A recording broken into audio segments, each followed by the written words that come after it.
Please welcome Limhi as he takes the stage.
How's everybody doing tonight?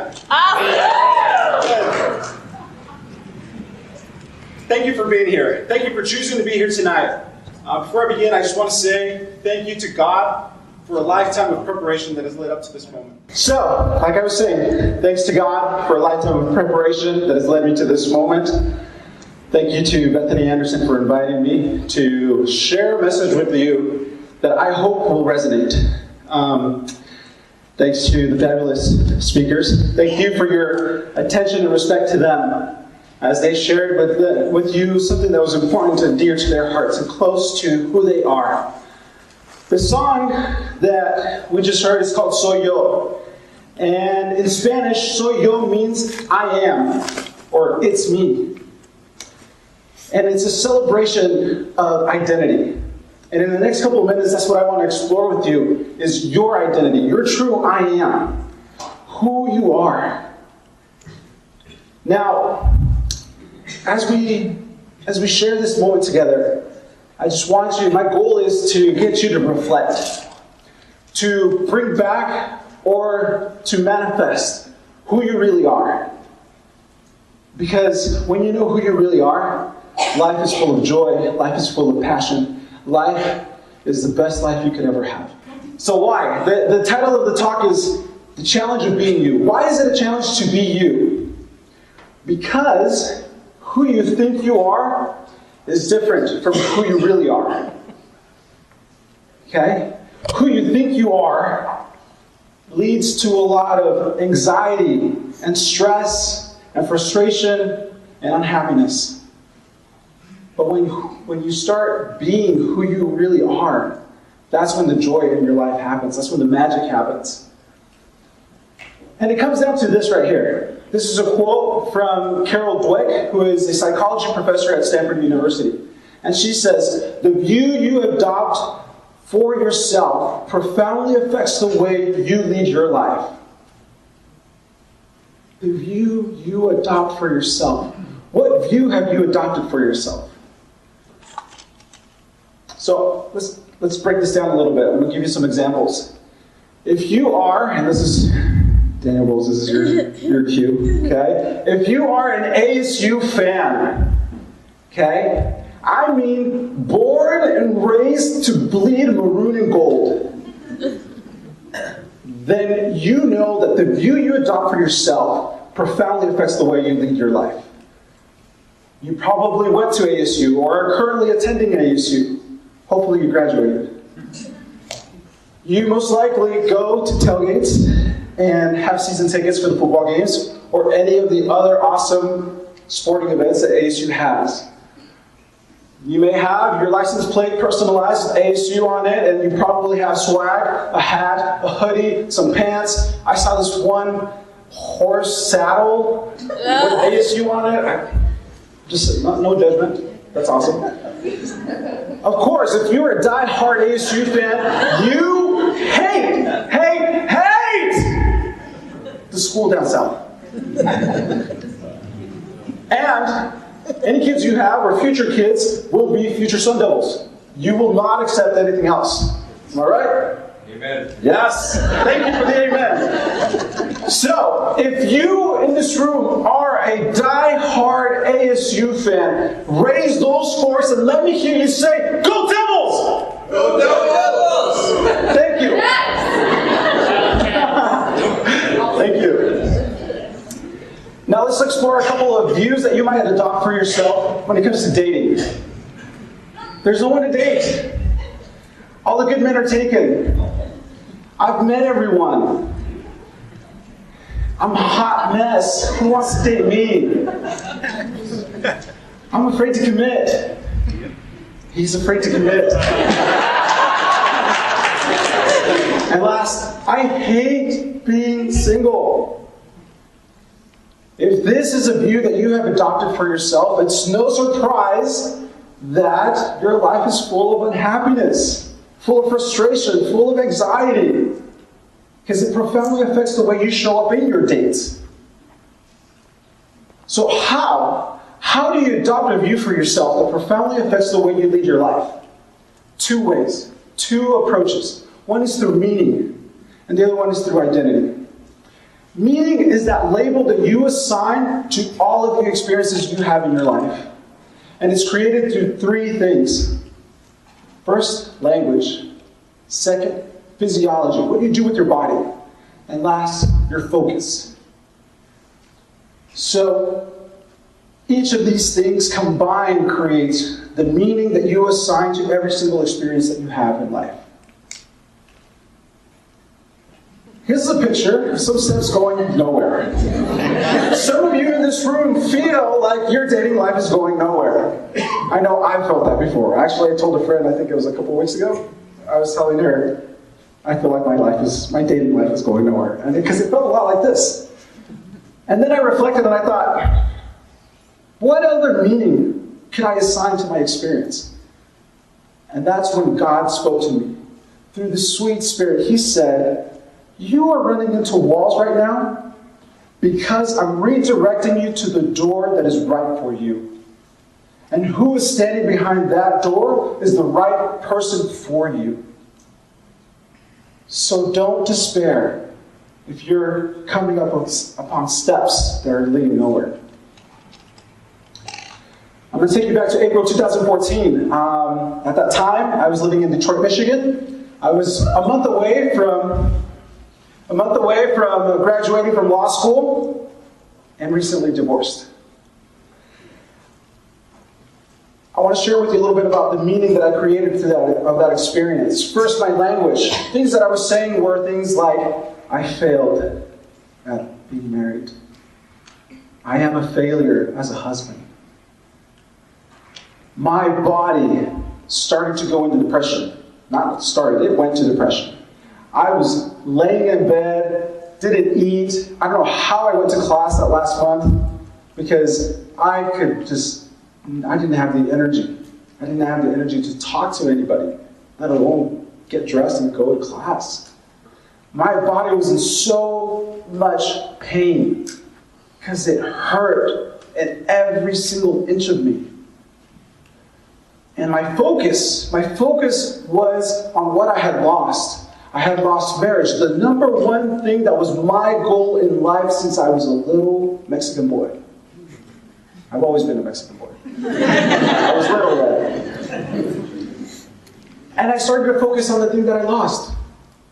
That one person who was my best friend, who was my biggest cheerleader, who was supposed to be my eternal companion. Interestingly enough, as time went by, my language changed when my focus changed. My focus changed first, and it went to God. Because I was in so much pain, I was in so much agony, that I approached Him through language so sincere and so humble that I was reaching for Him because I needed help, because I needed peace, I needed comfort. And how I prayed with my body changed. I prayed with every ounce of my being. Sometimes I would be laying prostrate, laying across the floor, crying, and praying out loud in a way that I had never prayed before in my life. And then the meaning changed. My divorce went from being the worst thing that could ever happen in my life to being the best thing that could happen for my life. And in that experience, I learned that I am free to choose. I am free to choose the words I use. I am free to choose how I use my body. I am free to choose what I focus on. And as I do those things, I create meaning. I create the meaning that I assigned to my experiences. And here's the truth, capital T truth. You are free to choose.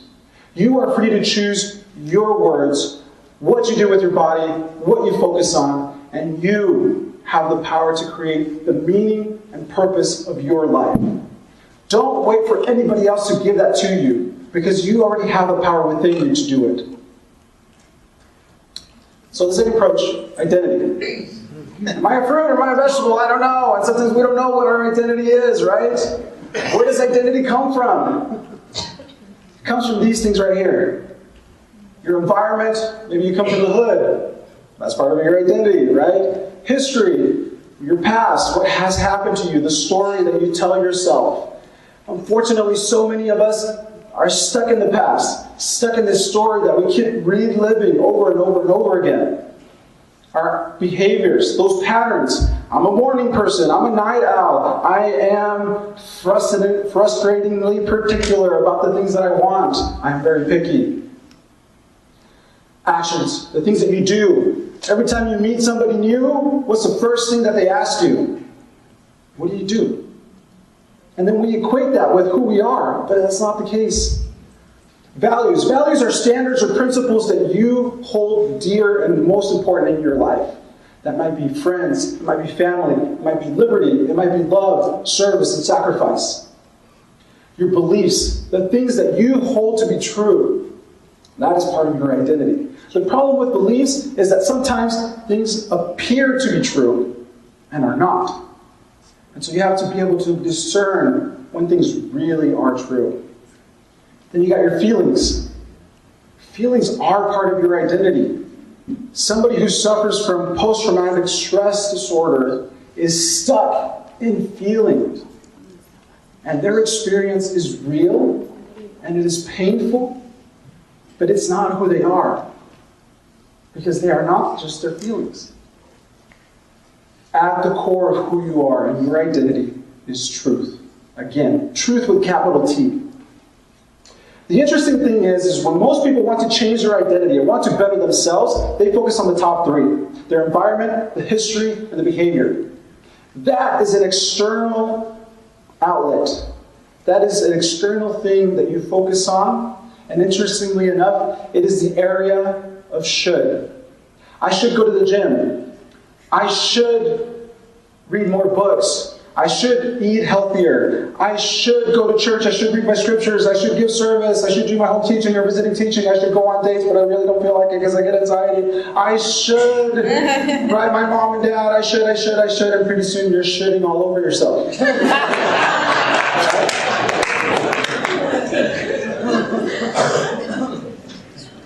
Contrary to that, at the other end of the spectrum is beliefs, feelings, and truth. That is an internal mechanism. That is where your true identity lies. Your greatest I am. And beliefs, feelings, and truth are an area of drive. When you focus on environment, history, and behavior, you are focusing on motivation. Motivation is like one of those flashlights that you crank up, and you have to keep cranking it, because the moment you stop, the light goes out. Drive. Drive is the thing that drives people, that makes people, that moves people, that gets them to do the impossible things, that gets them to do the things that's going to get them the results that they want in their life. So if you have a goal, a dream, a vision, you must be operating from a place of beliefs, feelings, and truth. Because that drive is inexhaustible. Just like the power of the sun. So how do you get there? If you're living in the place of your environment and your history and all of the things that are on the top, how do you get to the bottom? You do it by first learning the language of feelings. Learn to be fluent in feelings, because feelings are different and mean different things. And more importantly, every single feeling you have has a truth attached to it. Sometimes those truths are so uncomfortable, you want to avoid the feeling. But if you do, you will miss out on a valuable truth. Because every single truth is going to ask you to change, to do something different, to be better, to be more. And so when you see that truth, you have a choice to make. You either accept it or you reject it. Just last night I had a conversation with somebody on the phone, and as we were talking, I had some feelings that were very uncomfortable because I had to face some truths that I wasn't necessarily prepared to face, that I didn't want to accept, but I chose to. And when I choose to accept them, I go into must. And that's the next step. Must is the area where you will rise and you will do whatever you need to do to make that change, to make that shift, to really reach down and become the person that you are deep down inside at your core. And that's when you get to your I am. Let me take you back again to April 2014, still in Michigan, still about to graduate from law school, still divorced. I had this moment where I started to have anxiety and I felt really scared about being a divorcee. Because in my mind, I had the mistaken belief that being a divorcee meant that I was going to be treated like a leper, just like in the days of Christ. I was going to be ostracized and rejected. I felt like I was going to have a huge scarlet D on my chest that announced to the whole world, you are a reject. You failed as a husband. You failed at marriage. And in a church that values marriage, you are not like the standard that we want. Thankfully, in a moment, I had a flash of inspiration. And I stopped myself and I challenged those thoughts and I said, wait a minute. I am allowing this event to define who I am. And I had a voice loud and clear within me say, that is not who you are. You are not defined by your events. You are not defined by your experiences. Your experiences inform you, educate you, but they are not who you are. You choose who you are. Because deep down inside, you are a son of God. And you are meant for more. And you mean a lot more. So, these are the two approaches to creating a view for yourself that profoundly affects the way you lead your life. Language, physiology, focus, beliefs, feelings, truth. These language and beliefs correlate with each other. They exist in the mind. Physiology and feelings correlate with each other. They exist in your body. Focus and truth exist in your spirit. When people say that they need to get centered, what they're talking about is that they need to get to that place that is at the core of who they are, where their mind, their body, and their spirit combine.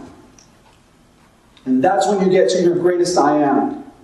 And when you start living your life from your greatest I am, you start creating. You become a creator. You become unstoppable because you are driven by something greater than yourself. When you reach your greatest I am, you have a clear vision, you know what you're about, and nobody, no social norm, no rumor that ever comes your way, no put down that anybody ever sends your way matters because you know who you are. And when you start living from who you are, from I am, then you're free to be, to live, now. Namaste.